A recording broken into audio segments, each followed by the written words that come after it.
Assalamualaikum warahmatullahi wabarakatuh. Selamat pagi, salam sejahtera, salam sehat untuk semuanya. Bersama saya Sudarnais ya. Alhamdulillah hari ini kita kembali bersuah virtual ya pada pembahasan materi tentang strategi lokasi. Lanjutan daripada materi sebelumnya, masih tetap menggunakan buku acuan dari manajemen operasi oleh J. Hazer ya dan Barry Randall.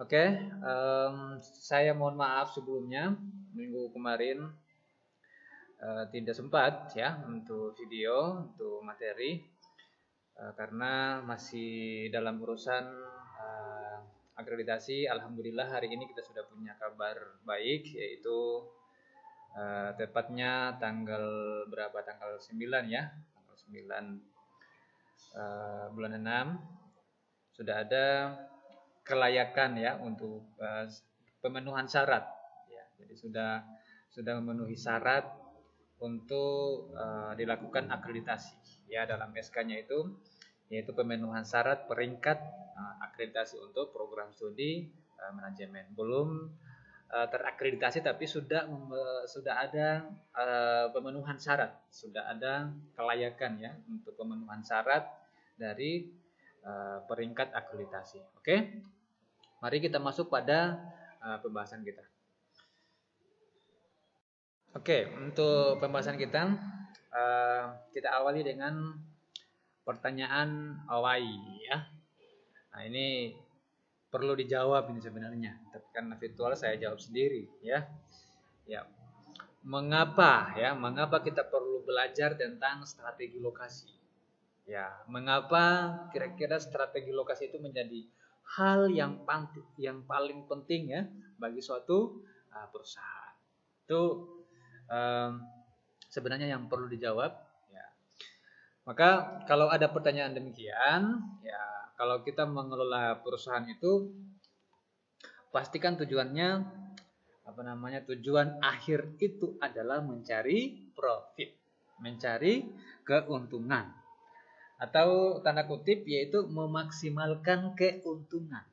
Ya, memaksimalkan keuntungan. Tapi yang dimaksud dengan keuntungannya sebenarnya kalau dalam Islam itu tapi keuntungan yang berkah. Jangan memaksimalkan sebanyak-banyaknya tapi bukan keuntungan yang berkah. Jadi keuntungan yang berkah walaupun sedikit tapi nikmat dan bermanfaat. Jangan banyaknya tapi tidak nikmat, tidak bermanfaat. Gitu ya. Oke. Kemudian untuk cara memperoleh keuntungan itu kan di mata kuliah manajerial atau dengan riset operasi ya. Itu sudah dipahami bahwa profit itu sama dengan TR kurang TC ya. Ya. TC-nya atau total revenue dikurangi dengan total cost. Jadi profit itu akan lebih maksimal ya, kan kita tadi memaksimalkan profit, memaksimalkan keuntungan. Jadi profit itu akan lebih maksimal ketika revenue-nya kita naikkan. Karena kan tadi TR kurang TC. Ya kan?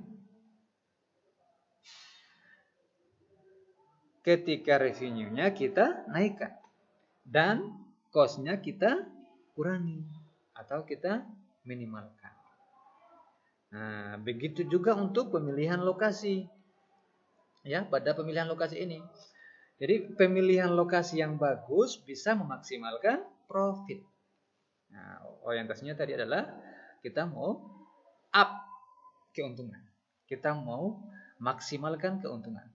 Jadi pemilihan lokasi yang bagus itu bisa memaksimalkan profit. Ingat itu? Ya.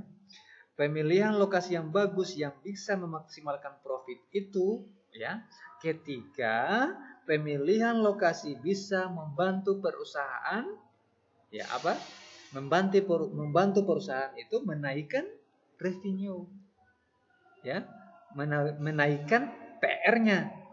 Kemudian mengurangi TC-nya, TC-nya, mengurangi cost. Ya, mengurangi cost. Contoh yang ada di Kolakan, Misalnya sudah ada seperti Indomaret, Alfamart, ya kan? Kalau kita lihat pemilihan lokasi untuk Indomaret itu, ya Indomaret dengan Alfamart itu adalah dekat dengan pemukiman warga. Kenapa seperti itu? Karena lokasi itu mereka ingin dekat dengan konsumen. Hingga revenue-nya itu mereka bisa naikkan. Revenue-nya itu bisa up, bisa naik. Kemudian cost-nya bisa minim, bisa ditekan, bisa diminimalkan, diturunkan. Dan untuk bisa mengurangi cost, contohnya kita bisa lihat pada Alfamart sendiri atau Indomaret, yaitu kalau untuk pada Alfamart dengan Indomaret selalu berupaya ya untuk menghemat biaya inventaris, misalnya ya. Pada Alfamart, Indomaret terlebih dahulu selalu mengecek inventaris dan membandingkan dengan biaya pengeluarannya dengan keuntungan yang dihasilkan dari barang-barang yang akan dijual. Itu yang dilakukan oleh Indomaret dan Alfamart. Dari situ, ya, Alfamart dengan Indomaret itu dapat mengetahui mana barang yang memberikan keuntungan, mana barang yang tidak berkontribusi terhadap profit. Jadi mereka punya catatan itu. Oh ini sering laku ini, oh ini tidak. Jadi mereka bisa tahu mana barang yang memberikan keuntungan, mana barang yang tidak berkontribusi terhadap profit. Ya, itu strategi. Jadi selalu memastikan untuk tidak menyimpan kelebihan barang. Ya, atau barang yang tidak memiliki kegunaan misalnya.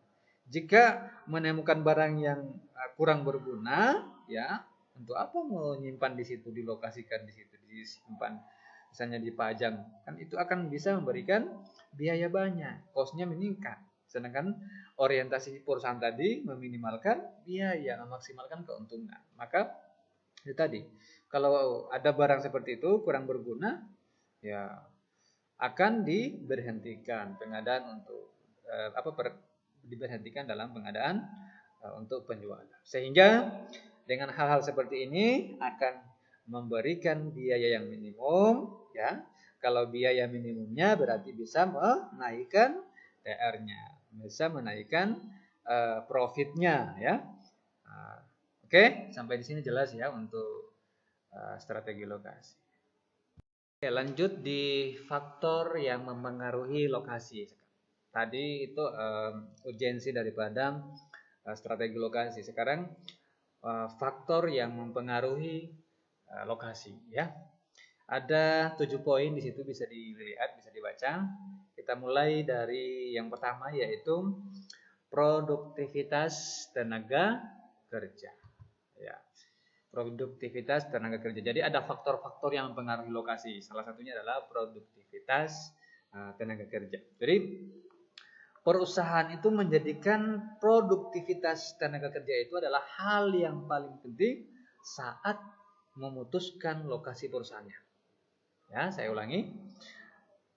Perusahaan akan menjadikan produktivitas tenaga kerja itu adalah hal yang paling penting saat memutuskan lokasi bisnisnya, lokasi perusahaannya. Contoh, ya, seorang pekerja di perusahaan A misalnya, ya, perusahaan A, kemudian dibandingkan dengan pekerja di perusahaan B, ya.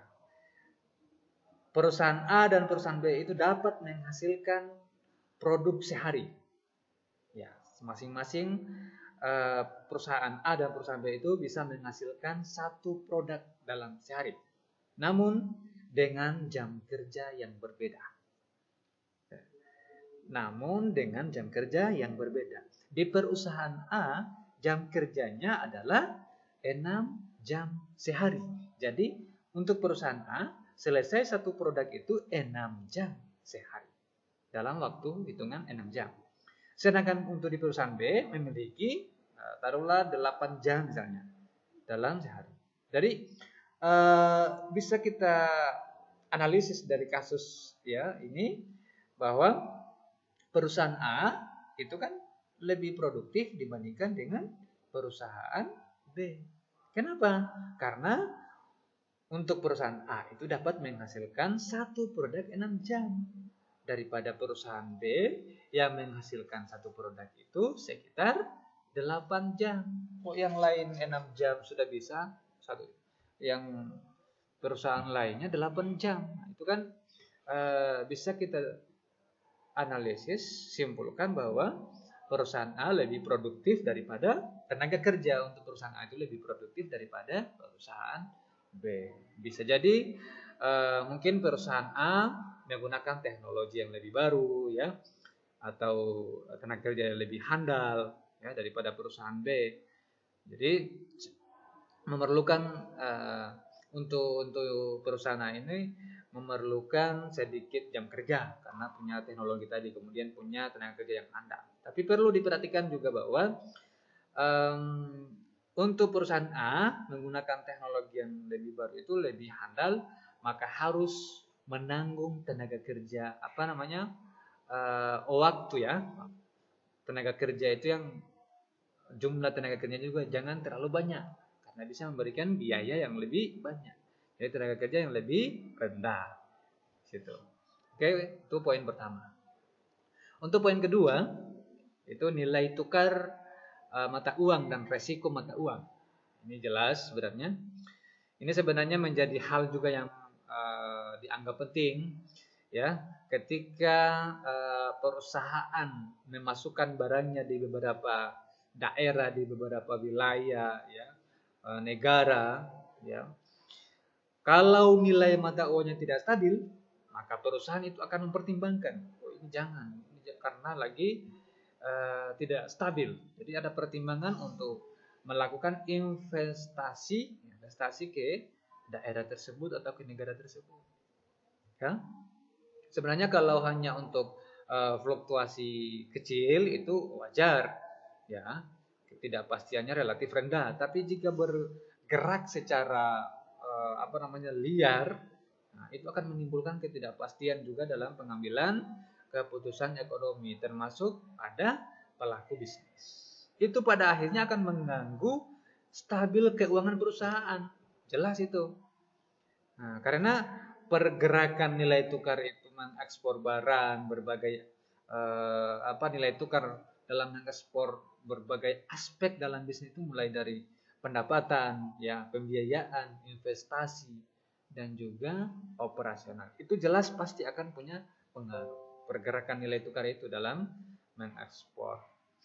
Terus saya kasih contoh misalnya perusahaan Indonesia menggunakan rupiah ya dalam kegiatan sehari-hari dan dalam laporan keuangan. Namun untuk sumber pendapatan daripada perusahaannya juga mendapatkan dari pasar, misalnya pasar-pasar di luar negeri, ya pasar luar negeri.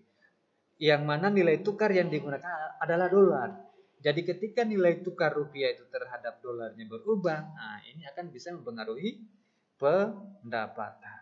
Jelas itu akan bisa mempengaruhi pendapatan. Oke, itu untuk poin kedua. Poin ketiga yaitu masalah biaya. Jadi kalau untuk setiap perusahaan ya pasti melakukan perhitungan pada biaya perusahaan. Ketika mau menempatkan perusahaannya di lokasi tertentu, di lokasi A, di lokasi B, nah itu sudah pasti, ya sudah pasti.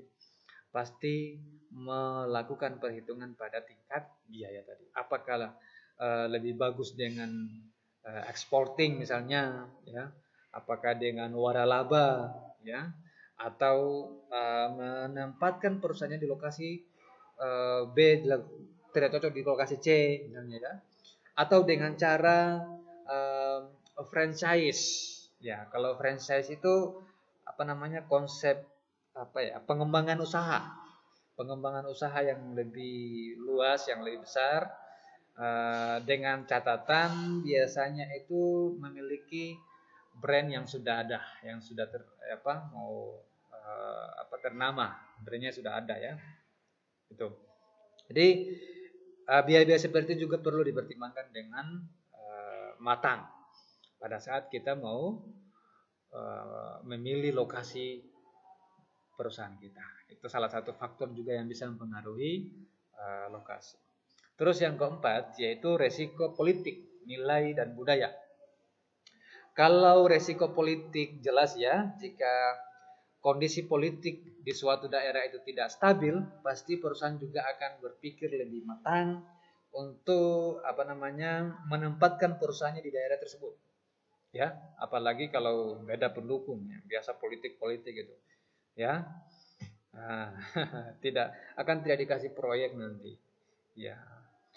Oke, begitu halnya dengan nilai atau kualitas. Ya, nilai. Kalau perusahaan Alfamart tadi misalnya menempatkan lokasinya di daerah Kolaka secara nilai oke, ya kan? Produknya kan jelas diterima oleh masyarakat. Namun yang perlu diperhatikan juga adalah biasanya itu penjual-penjual kecil ya, penjual-penjual kecil. Jangan sampai mereka merasa tersingkirkan. Itu juga yang perlu diperhatikan.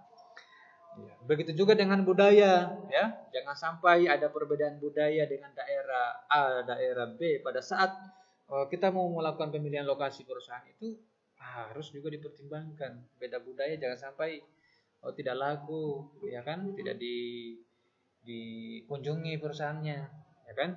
Oke, itu. Terus apalagi yang kelima, kedekatan dengan pangsa pasar. Ya, jadi saat kita mau melakukan pemilihan juga lokasi perusahaan, ya, kedekatan dengan pangsa pasar itu harus dipertimbangkan. Contoh, ya, yang ada saya jelaskan tadi antara Alfamart dengan Indomaret. Jarang sekali menempatkan lokasi usahanya itu di tengah-tengah kota. Ya, melainkan apa? Lebih dekat dengan pangsa pasarnya, dengan konsumen, dekat dengan pemukiman warga.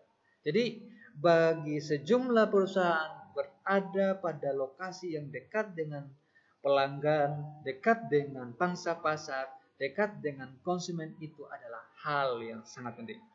Ya, toko obat misalnya, restoran, kantor pos, pencukur rambut, ya kan? Nah, kedekatan dengan pangsa pasar. Aktor lokasi utama itu ya paling penting.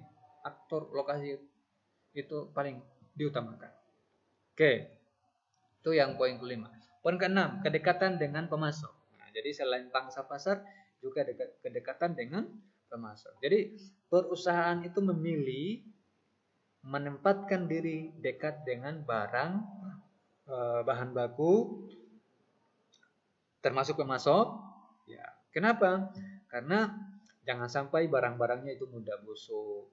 Jangan sampai memberikan peningkatan biaya transportasi, ya kan? Jumlah produknya jangan sampai terlalu banyak kan. Kalau misalnya perpindahan untuk distribusi ya lebih meningkatkan biaya lagi. Nah, itu juga perlu diperhatikan. Contoh misalnya penghasil roti, susu atau sayur-sayuran, makan makanan itu kan berhubungan dengan barang-barang mentah ya. Dan juga barang-barangnya juga mudah busuk sehingga mereka sangat mendekatkan diri dengan pemasok. Termasuk PT Antam kan lokasinya di Pemalang. Kenapa lokasinya di Pemalang? Karena bahan bakunya juga ada di Pemalang. Oke, itu untuk yang ke-6. Yang terakhir, kedekatan sebenarnya masih banyak ini ya. Saya ambilkan 7 poin penting saja. Ya. Sekarang kedekatan dengan pesaing. Nah, selain pangsa pasar, selain pemasok, iya dengan pesaing juga. Ya, dengan pesaing atau dengan rekan bisnis yang lain. Jadi, ada beberapa perusahaan itu justru harus dekat dengan pesaingnya. Ya, dekat dengan pesaing. Dia tidak mau menjauhi pesaing. Di pasar ikan apa segala macam. Ya, mereka mendekati kelompok, mendekati pesaing sejenis. Ya, di pasar banyak. Ya, di Kendari, di Kolaka, Alfamart, Indomaret itu berdekatan semua. Ya, Alfamart, Indomaret itu selalu berdekatan. Jadi muncul juga pertanyaan itu. Sebenarnya, oh iya, ini saya kasih saja tugas. Ya, saya kasih tugas. Urgensi daripada urgensi daripada strategi lokasi ya terhadap pemilihan lokasi antara Alfamart dan Indomart. Nah, nanti dikirim juga di link yang sebelumnya yang saya sudah kirimkan ya. Itu dijelaskan itu urgensi daripada strategi lokasi ya. Silakan dijelaskan antara Alfamart dengan Indomart ya, Indomaret. Kenapa mereka ini selalu berdekatan? Intinya situ. Selalu berdekatan ya. Dijelaskan di situ penjelasannya itu lebih mengarah kepada strategi lokasi dan kedekatan dengan pesaing ya, kedekatan dengan pesaing. Oke, bisa nanti ditanyakan kalau tidak jelas ya. Jadi itu 7 hal yang saya sampaikan di sini, saya anggap penting. Masih ada lagi yang lain ya, tapi saya jelaskan 7 untuk faktor-faktor yang mempengaruhi lokasi daripada perusahaan. Oke, sekarang pembahasannya adalah kaitan dengan strategi lokasi ya. Ada 4 strategi yang saya ingin jelaskan nanti. Sebenarnya masih ada yang lain. 4 yang saya mau jelaskan. Yang pertama adalah metode pemeringkatan faktor. Ya, pemeringkatan faktor. Untuk metode dari pemeringkatan faktor ini ya namanya saja pemeringkatan. Ya, pemeringkatan berarti ada pembuatan peringkat-peringkat, peringkat 1, peringkat 2, peringkat 3 dan seterusnya. Ya. Disebut pemeringkatan. Itu pemeringkatan. Contoh ya, akan menempatkan suatu usaha atau perusahaan di beberapa wilayah ya. Di wilayah Kolaka misalnya Tangetada dengan Pomala. Saya ambil 3 lokasi untuk menempatkan suatu usaha. Kolaka, Tangetada dengan Pomala. Terus kemudian kita akan memilih wilayah yang paling tepat kira-kira di mana antara Kolaka, Tangetada atau Pomala. Ya. Mana yang terpilih? Ya, mana yang akan dipilih? Tentu harus ada faktor-faktor yang perlu dianalisis dan perlu dinilai. Misalnya dari segi 7 aspek yang saya jelaskan tadi, faktor-faktor tadi, dianalisis semua 1, 2, 3 sampai ke 7, kemudian ditulis ya. Ini sangat berpengaruh A, B, C dan seterusnya, ditulis ya. Semua faktor ya. Semua faktor, segi kedekatan pemasok misalnya ya, kedekatan dengan pesaing ya, budaya, nilai dan lain sebagainya. Ternyata setelah dianalisis, untuk Kolaka nilainya adalah 9. Pomala nilainya 8. Ya, Tangetada nilainya adalah 6. Terus ya, kedekatan dengan apalagi namanya setelah dianalisis tadi, sudah tadi kedekatan dengan pemasok nilainya 9 untuk Kolaka, Pomala nilainya 8, Tangetada nilainya 6, maka kita bisa analisis bahwa ya untuk faktor yang paling cocok ya, untuk faktor yang paling cocok menempatkan lokasi perusahaan kita itu adalah di daerah Kolaka. Ya, di daerah Kolaka. Jadi intinya dinilai semua ya, dikasih bobot ya, akumulasi kira-kira mana peringkat yang paling tinggi, dan itulah yang dipilih sebagai lokasi kita, lokasi perusahaan, lokasi bisnisnya. Ya, jadi kalau misalnya tadi nilai untuk Kolaka 9 yang paling tinggi, berarti dia masuk pada peringkat pertama. Peringkat pertama untuk di penempatan lokasi. Ya, dari metode pemeringkatan faktor. Itu yang pertama. Yang kedua, analisis biaya volume lokasi. Ya, analisis biaya volume untuk lokasi. Jadi selain metode untuk pemeringkatan ya, pemeringkatan faktor, juga bisa dengan metode analisis biaya volume pada lokasi bisnis atau perusahaan kita. Jadi kalau untuk analisis biaya volume itu lebih menekankan pada cost, pada biaya, ya, dan volume yang akan dihasilkan. Ya. Volume yang akan dihasilkan itu seberapa banyak. Kemudian dari segi biaya dan volumenya juga akan dihasilkan seberapa lama, ya kan? Misalnya tadi ada 3 wilayah, Kolaka, Tangetada, Pemala. Mana biaya yang paling rendah? Mana yang paling cepat? Ya, itu yang perlu dipertimbangkan dalam analisis biaya volume. Ya, terus untuk yang ketiga, metode pusat gravitasi. Nah, ini juga penting. Metode pusat gravitasi ini merupakan teknik yang matematis, ya, biasanya secara matematis hitung-hitungannya juga secara teknologi yang digunakan untuk menemukan lokasi pusat distribusi yang paling minimal biaya distribusinya. Kan kita bisa menggunakan aplikasi-aplikasi. Kita melihat titik pusat gravitasi, ya, titik pusat dari gravitasi yang paling distribusi yang paling minim biaya distribusinya. Apakah itu distribusi bahan baku, ya, distribusi terhadap konsumen, distribusi terhadap pemasok, ya, semua. Jadi kira-kira mana letak pusat gravitasinya yang memberikan biaya yang paling rendah. Nah, itu untuk poin ketiga. Yang terakhir adalah metode transportasi. Kalau untuk metode transportasi itu modelnya menentukan pola pengiriman terbaik. Kira-kira mana pola yang paling bagus ini dari beberapa penawaran, ya. Oh, ternyata untuk pola pengiriman terbaiknya ya harus dengan dekat dengan titik pemasok. Misalnya, ya. Intinya di model transportasi ini adalah nilai terbaik untuk pengiriman. Ya. Dari beberapa titik pemasok, ya, sumber ke beberapa titik permintaan tujuan, kira-kira mana yang memberikan biaya produksi dan transportasi total yang paling rendah. Jangan biaya yang paling tinggi.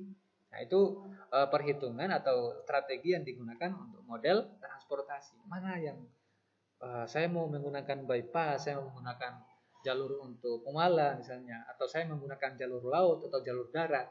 Di situ dilihat model transportasi mana yang paling bagus, ya. Oke, itu untuk strategi lokasi.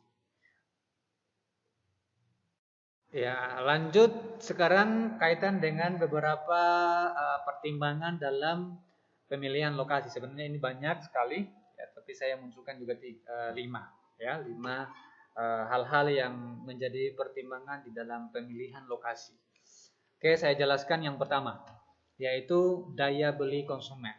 Nah, ini jelas, ya, daya beli konsumen di lokasi yang akan dituju, ya, di lokasi yang akan dituju. Jadi kalau kita mau menentukan lokasi usaha, pasti harus memperhatikan daya beli daripada konsumen kita, dari masyarakat yang ada di situ, ya, di lokasi yang area yang dituju.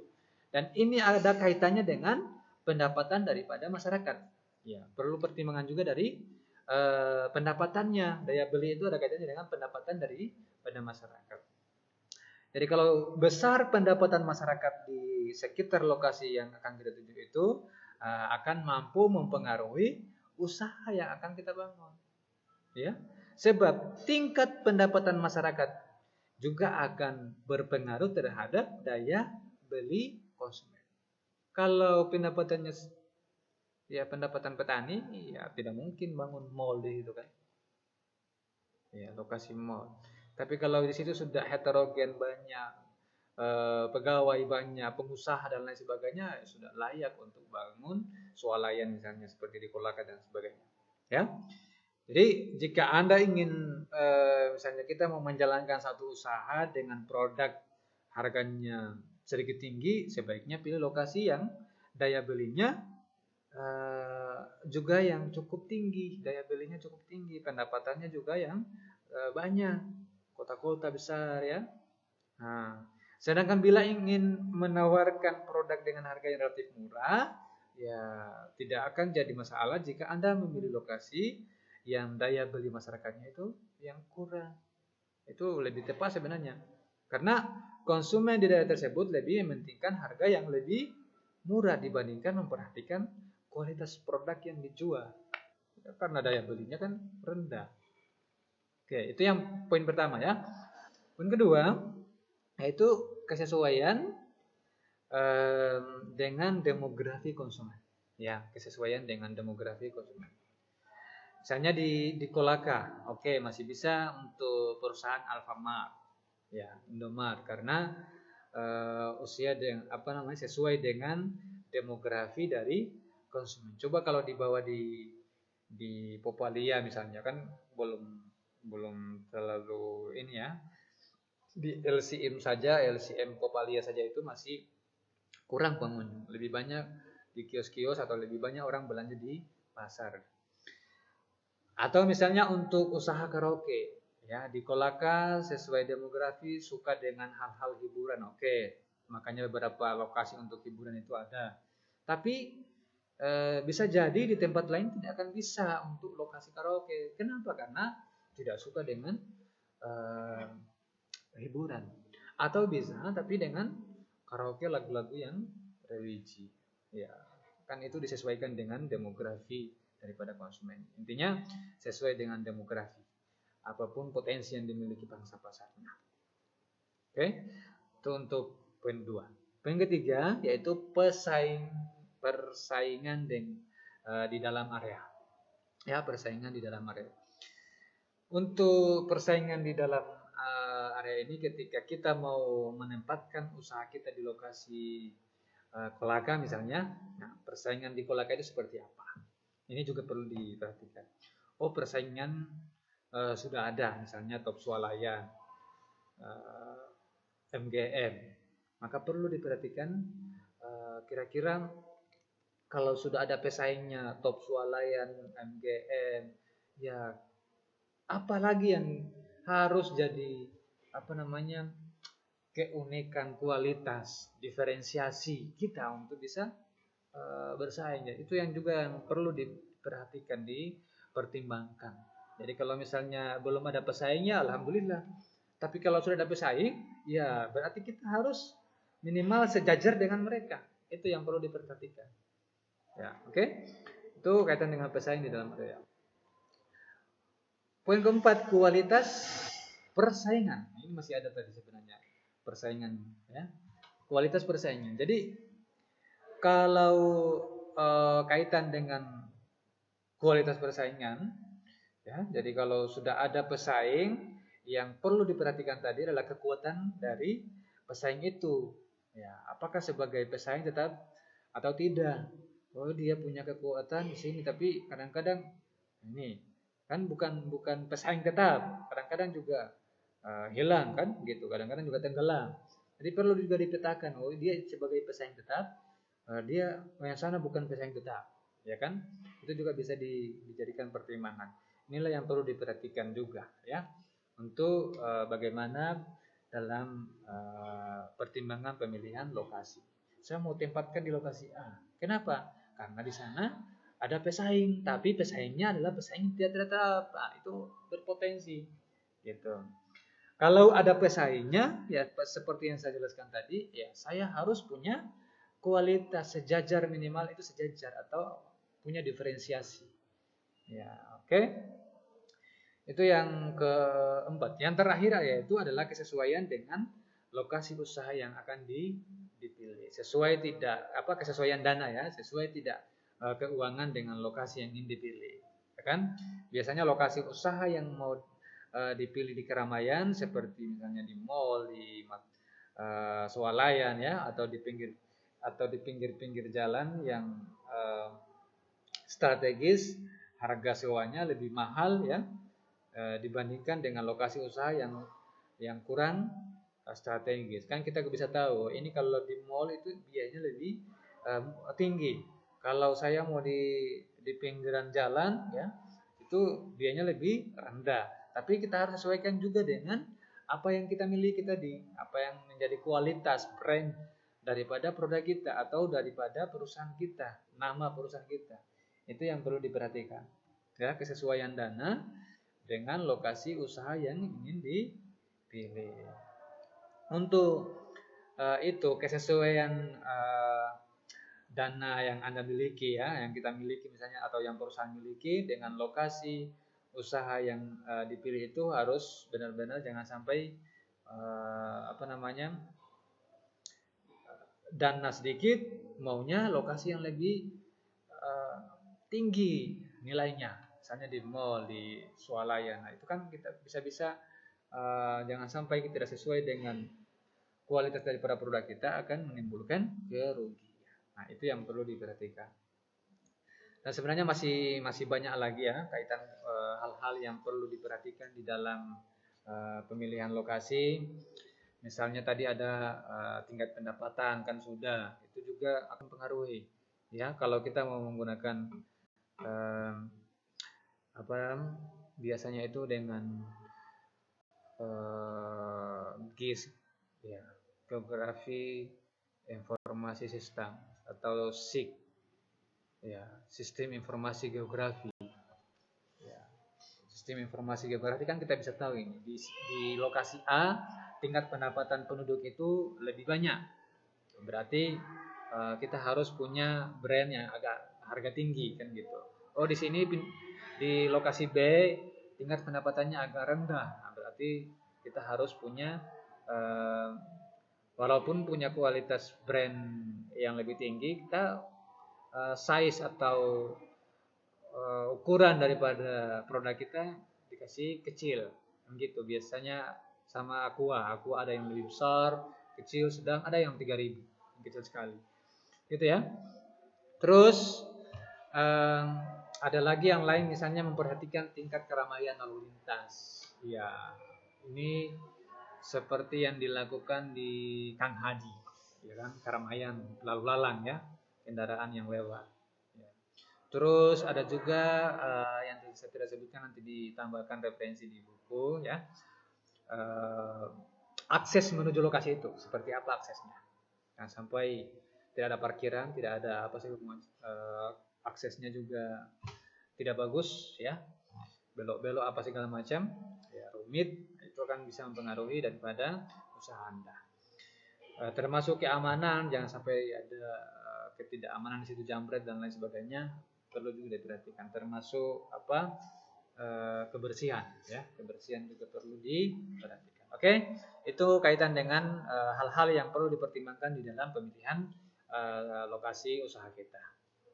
Oke, yang terakhir saya tambahkan kaitan dengan SIG ya, Sistem Informasi Geografi yang lazim ya, yang diketahui.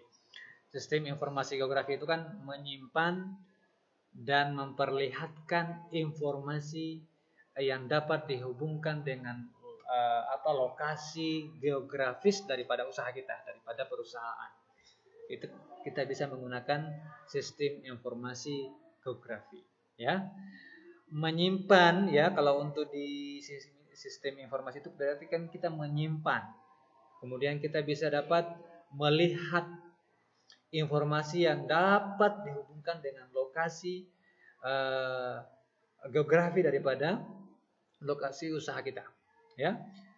Jadi outputnya itu adalah bisa dengan berupa peta ya, bisa menampilkan banyak hal-hal yang terkait dengan data ya, berupa aplikasi juga ya, gambaran daripada lokasi itu sendiri. Contoh misalnya kita membutuhkan data penduduk dengan gaji di atas UMR ya. Terus kemudian data penduduk yang mempunyai hobi menyanyi atau karaoke misalnya ya. Data penduduk yang berusia muda ya. Itu kan kriteria-kriteria yang harus kita pertimbangkan di dalam penentuan lokasi. Nah, dengan bantuan sistem informasi geografi itu kita bisa akses, kita bisa kita melihat informasi itu dengan mudah ya.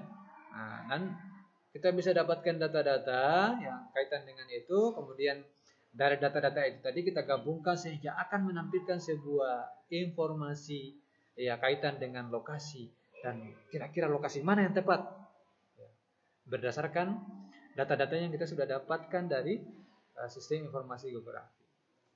Jadi kalau untuk sistem informasi geografi ini sebenarnya sangat membantu juga ya dalam penentuan lokasi di tempat mana yang paling strategis bagi usahanya nanti.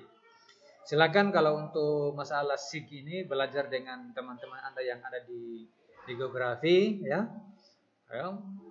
Kaitan dengan ArcGIS misalnya atau yang masih muda-muda yang masih punya daya serap masih kuat bisa buka-buka aplikasi di komputer, bisa juga tutorial ya, otodidak ya di YouTube dan lain sebagainya. Silakan belajar, bisa dengan bantuan tadi teman-teman Anda, bisa juga secara mandiri. Dan ini penting. Jadi selain sistem informasi manajemen, kalau yang dipelajari di manajemen itu, sistem informasi geografi juga bisa dalam penentuan lokasi strategis dan kalian bisa digunakan. Kalau misalnya teman-teman Anda yang lain belum paham tentang sistem informasi geografi, berarti kalau dalam rekrutmen nanti bisa kalian unggul. Kenapa unggul? Karena punya pembeda. Saya punya SIG, saya paham kaitan dengan sistem informasi geografi. Saya bisa buka aplikasi, saya bisa gunakan aplikasi ArcGIS misalnya. Ya kan? Nah, itu kan bisa menjadi nilai jual Anda. Ya, nilai jual Anda untuk kedepannya, untuk karir Anda. Ya, nah, selain di akuntansi juga ada namanya SIA, Sistem Informasi Akuntansi. Jadi kalau akuntansi kan kaitan dengan keuangan, bagaimana sistem informasi untuk keuangan, tetapi kaitan untuk lokasi kan tahap awal kan. Bisa kalian digunakan di sana, dimanfaatkan di sana dan kalian punya nilai jual nantinya. Ya, oke. Itu yang terakhir kaitan dengan alokasi, saya tambahkan sistem informasi geografi. Oke, demikian penjelasan saya kaitan dengan materi pada strategi lokasi ya. Lebih lanjut nanti komentar di YouTube ya. Kelas, nama dan NIM sebagai bentuk kehadiran kalian untuk mengantisipasi jangan sampai siakat kita bermasalah karena memang siakat kita lagi trouble ya, lagi ada masalah. Jadi mengantisipasi hal itu silakan ketik kelas kolom komentar kelas nama dengan NIM ya. Kalaupun juga ada pertanyaan, pertanyaannya bisa di komentar, bisa juga di WhatsApp, bisa di grup. Oke. Demikian saya Iri, wassalamualaikum warahmatullahi wabarakatuh.